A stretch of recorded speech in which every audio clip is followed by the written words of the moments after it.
Hey Quilty friends, I'm Bethany from Third Story Threads, and today I'm really excited to show you a project that combines two of my favorite things, quilting and conservation.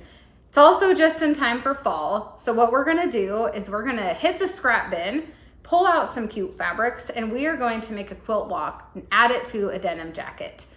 The reason I love this project is that it doesn't cost much, and you get to fake out your friends with a super unique and on-trend quilted fashion statement. First, we're gonna get started by collecting our materials, and then along the way, I'm gonna show you some tips that will make your life easier as you're quilting and piecing and combining your finished block to whatever piece of apparel you'd like. And here we go. Okay, so we are about ready to start. As you can see, I've pulled all the materials that I need for this project, including my denim jacket, my fabrics. I'm gonna be using this nice assortment of Tula Pink fabrics because I love them. I have a little chalk marking tool. I really like this one because I can put it on the fabric and then it's really easy to brush off, but it doesn't come off without me wanting it to, if that makes sense. Got my little snips, my rotary cutter. I have this wooden seam roller by Violet Craft. Jack, because we know that we're probably going to need him at some point. I have my Oliso mini iron because that is my favorite tool for pressing tiny seams, and this block that we're making has a few tiny seams. And then I am going to be fusing my finished block to my jacket. I'm using Pellon 807. It's Wonder Web. I will point out that there are easier products to use that have paper backs, and I would recommend getting those. I just don't have any on me, and I'm actually really used to using this Wonder Web, so it'll be fine, but I would research the other fusible webs. But this is actually one of the most important things that I find for this project that makes it easier at the end. By fusing my block to my jacket, I am not going to have it slipping around and bunching up and getting twisted when I'm quilting it. So that is my pro tip number one, is Wonder Web, Wonder Under. There are many different ones. Pick the one that works for you, but this is mine. So yeah, we're ready to get started.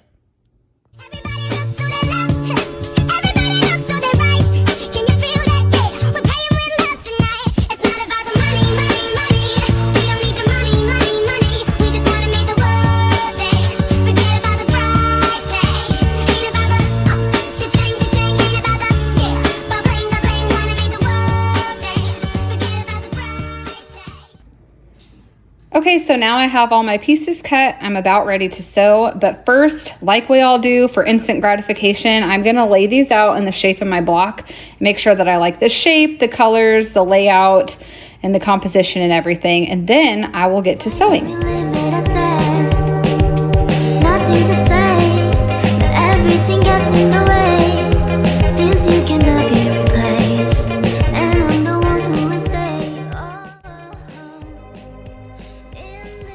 So before I start sewing, I'm going to show you something that will help you keep your pieces nice and straight as you're going along. Since we cut this scrappy, we weren't able to do 4 at a time or 8 at a time flying geese or half square triangles. So we have all these pieces that we now have to sew together separately. So this is part of one of my flying geese. So I am going to fold this in half and mark the center, kind of just finger press it, fold and mark the center of this one, finger press the center. And so I can see now where I have to line these up so that I have my seam allowance good and my shapes should turn out pretty square. So just, I line these up right side together. And then I'm just gonna clip it. And I will do this for all of my pieces, so that way when I'm sewing them, they turn out nice and straight. And now we're going to start sewing.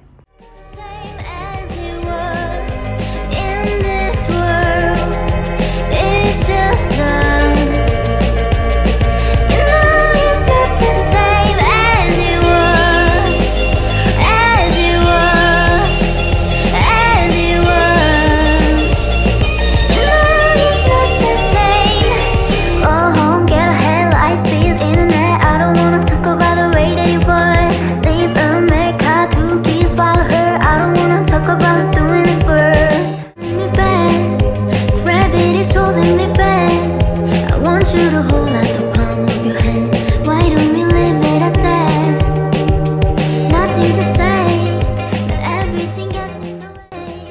Okay, so now I have my finished block. Turned out super cute.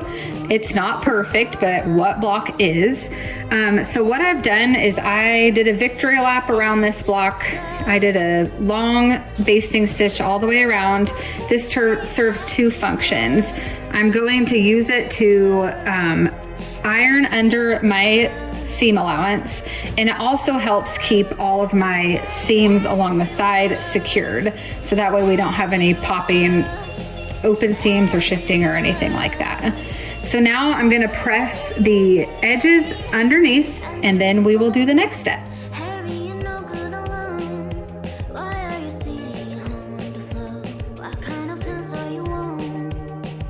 Okay, so I cut a piece of fusible web that it's 12 inches because my finished block is going to be 12 by 16.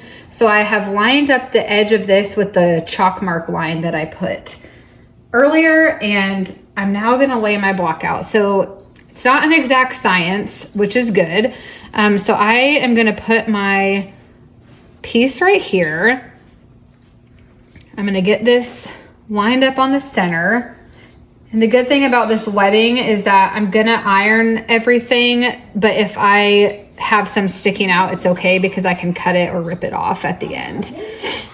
But setting it with the iron, for the most part, covering the most part of the block, will help me out tremendously. Okay, so I have this centered on this back seam and lined up with my chalk mark. So what I'm going to do now is from the center of the block, I'm going to start pressing. And I'm just going to press my way out. And as I'm doing that, I can start removing some of my clips if I want to, but I can leave them there. Gravity's holding me back. I want you to hold out the palm of your hand. Why don't we leave it at that? Nothing to say when everything gets in the way. Seems you cannot be replaced. Yay, we did it! I just finished attaching my quilt block to my jacket and did some very light quilting on it, and now I'm going to show it to you.